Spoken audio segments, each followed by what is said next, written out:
খুলনার ডুমুরিয়া উপজেলায় যুবদল নেতা শামীমকে কুপিয়ে হত্যা করা হয়েছে। এই ঘটনায় জিজ্ঞাসাবাদের জন্য দুইজনকে আটক করেছে পুলিশ।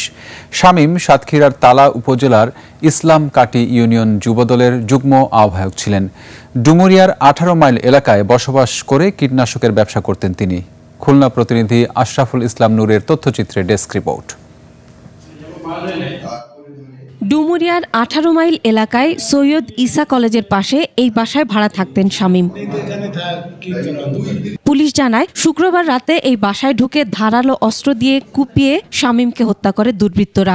ভিকটিম সন্ধ্যার পরে বাইরে গিয়েছিল এবং বাহির থেকে এসে খাওয়া দাওয়া করে সে তার 3য় তলার ফ্ল্যাটে গিয়েছিল এবং সেখানে সে উচ্চস্বরে গান শুনেছিল।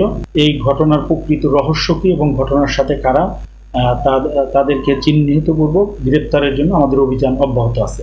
স্বজনরা জানায়, শামীমের বাবা মায়ের 20 বছর আগে বিচ্ছেদ হয়। মায়ের সঙ্গে থাকতেন শামীম। প্রায় 25 বছর আগে সাতক্ষীরার তালার উথালি গ্রাম থেকে 18 মাইল এসে বসবাস করছেন তারা। তারা বলছেন, প্রতি রাতে বাসায় বহিরাগতরা আসতো, ওরা মাদক সেবন করত। ঘটনার দিন রাতে এজাজুল ও শরীফুল নামের দুইজন এসেছিল। মাসুম আল ইসা, ডেস্ক রিপোর্ট, 21 টেলিভিশন।